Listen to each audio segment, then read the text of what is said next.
ومن يضلل فلا هادي له وأشهد أن لا إله إلا الله وحده لا شريك له وأشهد أن محمدا عبده ورسوله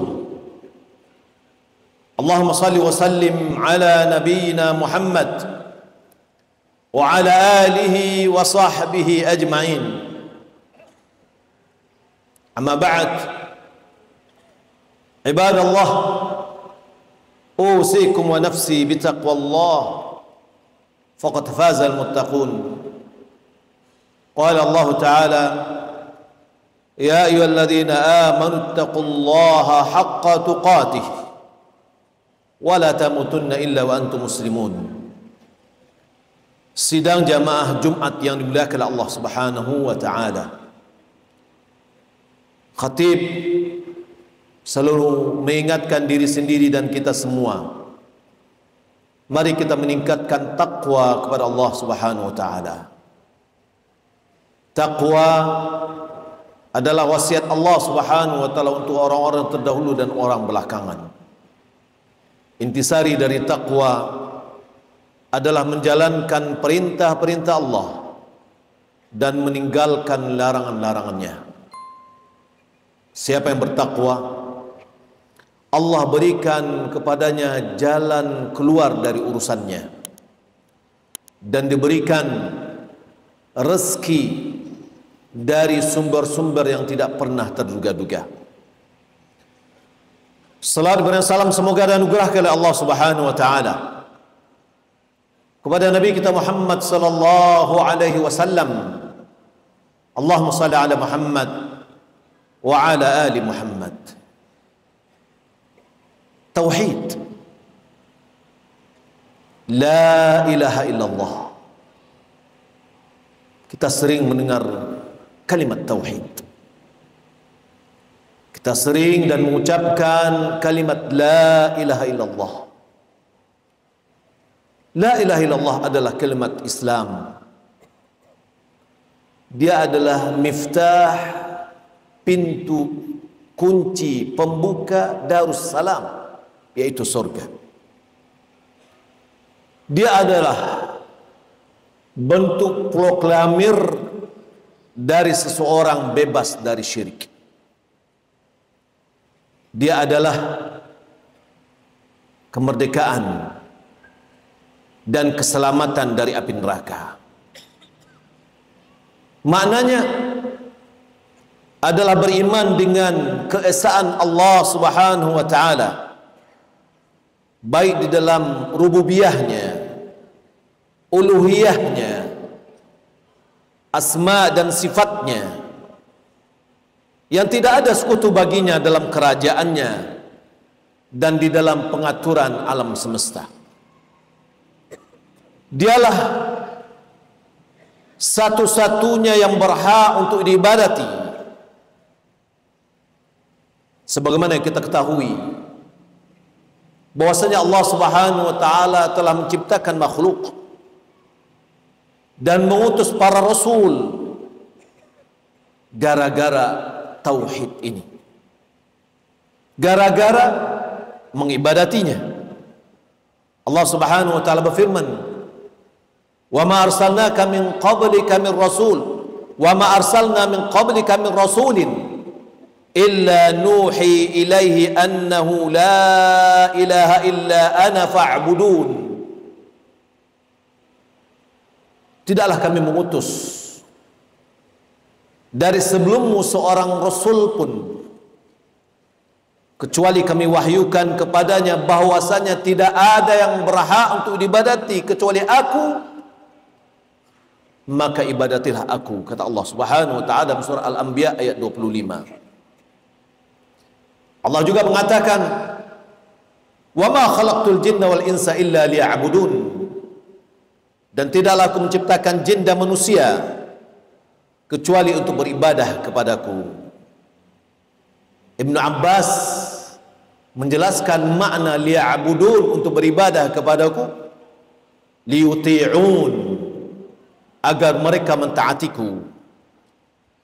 Dan ada lagi yang mengatakan illa amartuhum an yuwahiduni wa ya'buduni. Tidaklah aku menciptakan jin dan manusia kecuali aku perintahkan mereka untuk mentauhidkan aku dan mengibadati aku.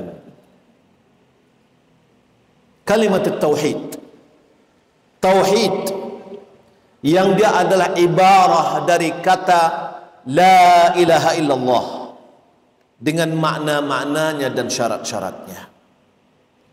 Dia adalah yang pertama dan yang paling agung yang diwajibkan kepada hamba. Dia adalah yang pertama manusia mengajak kepadanya. Sebagaimana dalam hadis Mu'adz bin Jabal radhiyallahu ta'ala an, bahwasanya Rasulullah sallallahu alaihi wasallam bersabda, "Ya Mu'adz, atadri ma haqqullahi 'ala al-'ibad?" Wahai Mu'adz, apakah engkau tahu apa hak Allah yang harus ditunaikan oleh manusia, oleh hamba? Qal, Allah wa rasuluhu a'lam. Mu'adz mengatakan, Allah dan Rasulnya lebih mengetahui. Qal, Rasulullah sallallahu alaihi wasallam bersabda, "Aya'buduhu wa la yusyriku bihi syai'a." Yaitu hak Allah Subhanahu wa taala yang harus ditunaikan oleh hamba adalah hendaklah hamba itu mengibadati Allah dan tidak mempersekutukannya dengan sesuatu apapun juga. Hadis ini riwayat oleh Imam Bukhari. Juga Abdullah bin Abbas radhiyallahu ta'ala an, dia mengatakan, lamma ba'atha an-nabiy sallallahu alaihi wasallam Mu'adz bin Jabal ila nahwi ahli al-Yaman. Ketika Nabi sallallahu alaihi wasallam mengutus Mu'adz bin Jabal ke penduduk Yaman, qala lahu, Rasulullah sallallahu alaihi wasallam mengatakan kepadanya, innaka taqdumu ala qaumin min ahli kitab. Sesungguhnya engkau akan mendatangi kaum dari penduduk yang mereka adalah ahlul kitab. Falyakun awwala ma tad'u ilaih ay yuwahhidullah. Hendaklah yang pertama-tama yang engkau ajak mereka adalah untuk mentauhidkan Allah Subhanahu wa taala. Fa idza 'arafu dzalik, apabila mereka sudah mengetahui hal itu, fa akhbirhum anna Allah qad farada 'alaihim 5 salawatin fi yaumihim wa lailatihim. Beritahukan kepada mereka bahwasanya Allah telah mewajibkan kepada mereka untuk mengerjakan salat 5 waktu pada hari dan malam mereka. Hadis ini juga diriwayatkan oleh Imam Bukhari. Mentauhidkan Allah adalah perkara yang paling agung yang diperintahkan oleh Allah Subhanahu wa taala kepada manusia. Dan syirik adalah hal yang paling besar yang dilarang oleh Allah Subhanahu wa taala. Allah Subhanahu wa taala berfirman, "Wa laqad ba'atsna fi kulli ummatin rasulan an i'budullaha wajtanibut taghut." Dan sungguh kami telah mengutus pada setiap umat seorang rasul, hendaklah dia mengibadati Allah dan menjauhi taghut. Tauhid adalah pertanyaan yang pertama seorang hamba akan ditanya nanti dalam kuburannya. Sebagaimana dalam hadis Al-Bara bin Azib, dalam hadis yang panjang, di mana ketika Allah Subhanahu wa taala mengembalikan ruh kepada jasad, lalu datanglah 2 malaikat yang bertanya. Yang pertanyaannya, man rabbuk? Maka orang yang beriman, dia mengatakan, Rabbi Allah, Rabbku itu adalah Allah. Lalu mereka itu lagi bertanya, ma dinuk? Apa agamamu? Maka dia menjawab, dini al-Islam, agamaku adalah Islam. Ketika ditanya lagi, ma hadzal rajul ladzi ba'ats fikum? Siapa laki-laki yang diutus di tengahmu? Lalu dia katakan, huwa Rasulullah sallallahu alaihi wasallam. Dia adalah Rasulullah. Lalu ditanya lagi, ma amaluk? Apa amalanmu? Dia mengatakan, qara'tu kitab Allah wa amantu bihi wa saddaqtu bih. Aku membaca kitab Allah, aku mengimaninya, dan aku mempercayainya, serta aku mengamalkannya. Lalu datanglah penyuruh dari langit mengatakan bahwa hambaku sudah benar. Berbeda dengan orang kafir. Ketika ditanyakan kepadanya, man rabbuk? Fayaqulu ha ha la adri. Aku tidak tahu. Lalu tanya lagi, madinuk? Apa agamamu? Lalu orang kafir mengatakan, ha ha la adri, aku tidak tahu. Lalu datanglah penyuruh mengatakan, afrshu lahu minan nar wa albisuh minan nar. Bentangkan dia karpet dari api neraka dan pakaikan kepadanya baju dari api neraka. Kaum muslimin yang dimuliakan Allah Subhanahu wa taala. Pertanyaan yang dilontarkan, yang akan menjawab itu adalah amalan, bukan hafalan. Maka orang yang bisa menjawab adalah orang yang mengamalkannya. Orang yang akan bisa menjawab bahwasanya Allah, Rabbku adalah Allah, adalah orang yang hanya mentauhidkan Allah di dunia. Lalu bagaimana dengan orang yang meminta-minta kepada selain Allah, bertawakal kepada selain Allah, meminta tolong kepada selain Allah? Lalu bagaimana dengan orang yang ketika ditanya siapa nabimu, dia akan bisa menjawab adalah orang yang betul-betul menjalankan sunnah Nabi, yang cinta dengan Nabi. Lalu bagaimana dengan orang yang tidak suka dengan sunnah Nabi? Kaum muslimin yang dimuliakan Allah Subhanahu wa taala. Keutamaan tauhid dan buah tauhid. Apabila seorang hamba telah mentauhidkan Allah di dunia, dia memiliki keutamaan dan buah yang banyak. Di antaranya, Allah Subhanahu wa taala akan memberikan kepadanya rasa aman dan tentram dunia dan akhirat. Allah berfirman, alladzina amanu wa lam yalbisu imanahum bidzulmin ulaika lahumul hamnu wa hum muhtadun. Orang-orang beriman yang belum mencampur adukan keimanan mereka dengan kezaliman. Makna kezaliman ini adalah syirik. Mereka itu adalah orang yang mendapatkan keamanan dan mereka akan mendapatkan petunjuk. Yang kedua, tauhid merupakan syarat yang terpenting dari syarat untuk mendapatkan kemenangan dan kekuasaan. Orang yang mentauhidkan Allah, dialah orang yang akan diberikan oleh Allah kemenangan dan kekuasaan di permukaan bumi. Allah berfirman dalam surah An-Nur ayat 55, wa'adallahu alladhina amanu minkum wa 'amilus shalihat la yastakhlifannahum fil ard kama istakhlafa alladhina min qablihim wa liyumakkinanna lahum dinahum alladhi tada lahum wa la yubaddilannahum min ba'di khawfihim amna ya'budunani la yusyrikuna bi syai'a wa man kafara ba'da dhalika fa ulaika humul fasiqun. Allah telah menjanjikan orang-orang yang beriman di antaramu dan beramal soleh agar mereka diberikan khilafah, berikan kekuasaan di permukaan bumi sebagaimana diberikan kekuasaan kepada orang-orang sebelum mereka, dan diberikan tamkin, kemudahan dan bersebarnya agama yang telah diridai untuk mereka.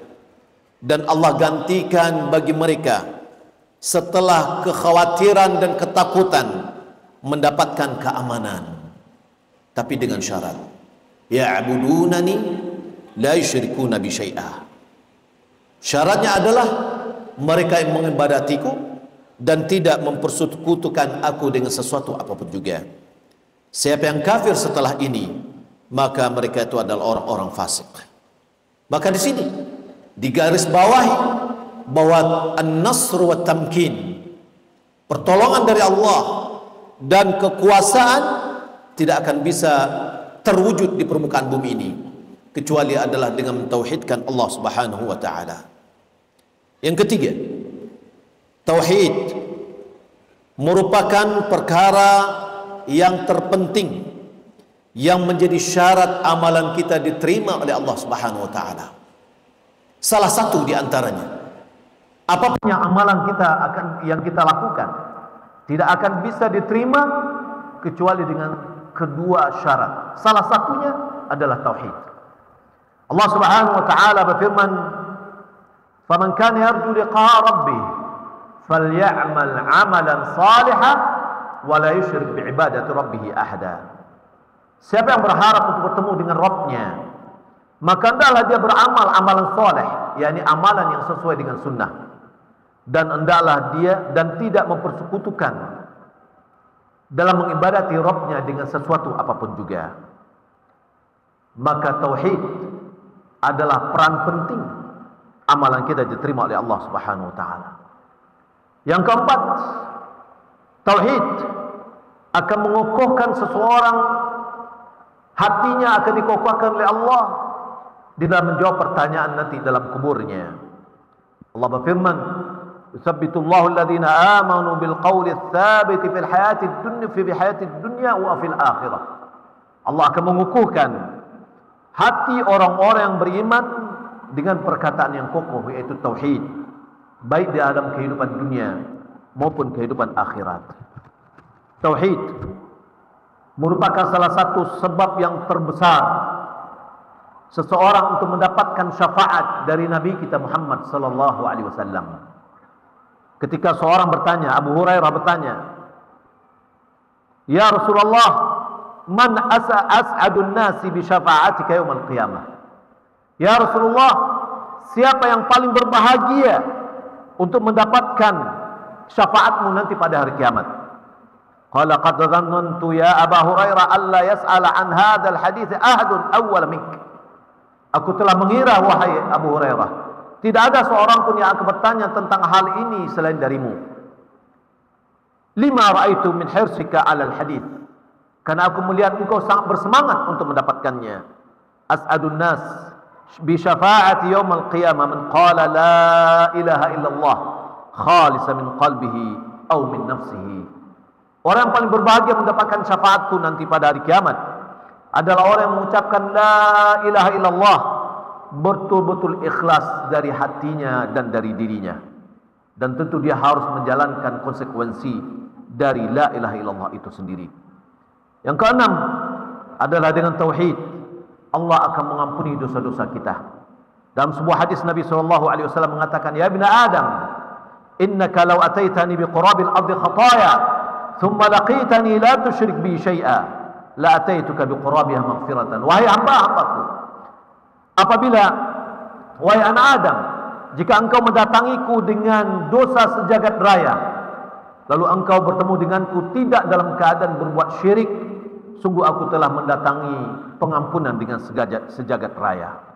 Yang ketujuh, dan ini yang sangat juga kita harapkan, adalah tauhid merupakan sebab yang terbesar seorang untuk masuk ke dalam surga. Tapi apabila dia berbuat syirik dan tidak minta ampun sebelum dia meninggal dunia, maka tidak ada jatahnya untuk dalam api neraka. Tidak ada jatahnya di dalam surga, dan tempatnya adalah api neraka. Allah Subhanahu wa taala berfirman, "Innahu may yusyrik billah faqad harramallahu 'alaihi al-jannah wa ma'wahu an-nar wa ma lidh-dhalimin min ansar." Sesungguhnya siapa yang berbuat syirik kepada Allah, sungguh Allah telah mengharamkan kepadanya surga, dan tempat tinggalnya adalah api neraka, dan tidak ada penolong bagi orang-orang yang zalim. Fa'tabiru ya ulil absar la'allakum tuflihun.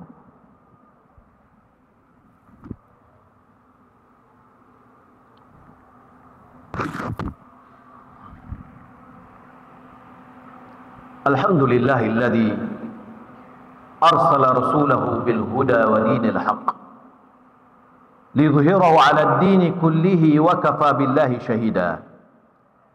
Asyhadu an la ilaha illallah wahdahu la syarika lah wa asyhadu anna Muhammadan 'abduhu wa rasuluh. Allahumma shalli wa sallim ala nabiyyina Muhammad wa ala alihi wa sahbihi ajma'in. Amma ba'd. Sidang jemaah Jumat yang dimuliakan Allah Subhanahu wa taala, yang sama-sama kita ketahui bahwa Seorang yang non-muslim, apabila dia ingin masuk Islam, dia tidak bisa masuk kecuali dengan mengucapkan dua kalimat syahadat, yaitu asyhadu an la ilaha illallah wa anna muhammadar rasulullah. Apa maknanya dan apa konsekuensinya? Makna syahadatu an la ilaha illallah, bahwasanya satu-satunya yang kita ibadati hanya Allah semata. Kita berlepas diri dari segala bentuk penghambaan diri kepada selain Allah.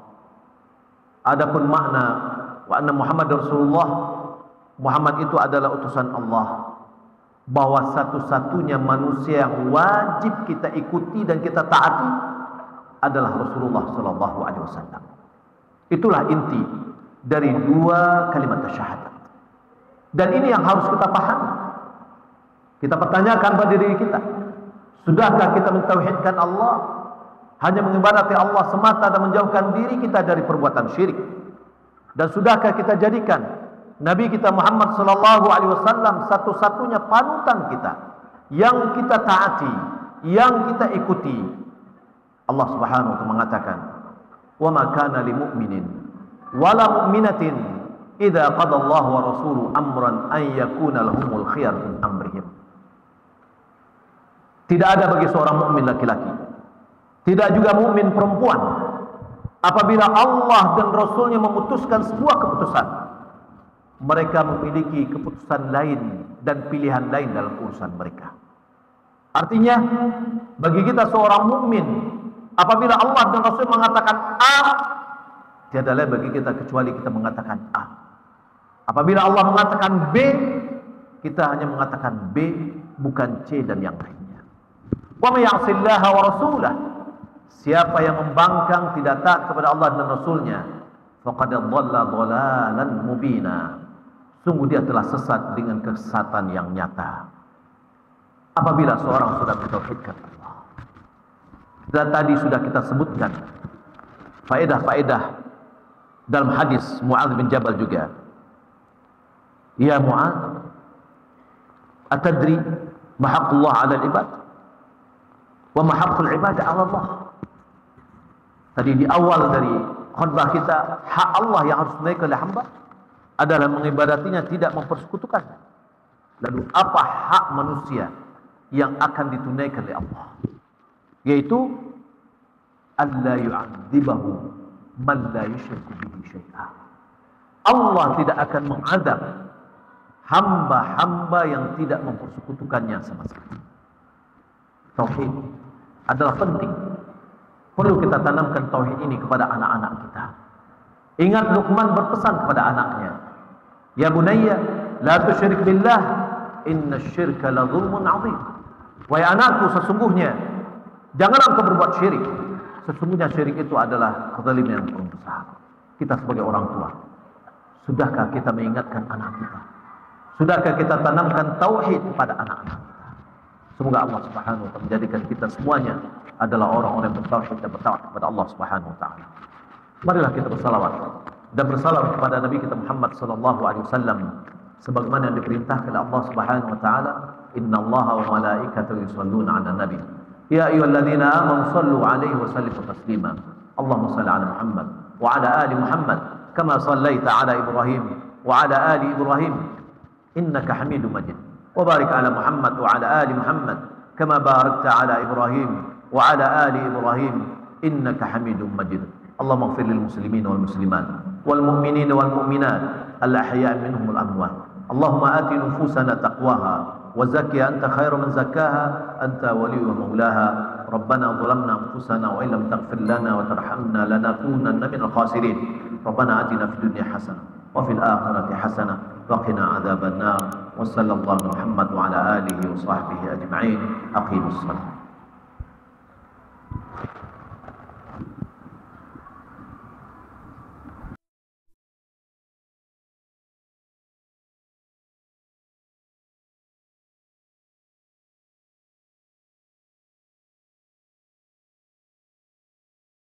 Mm-hmm.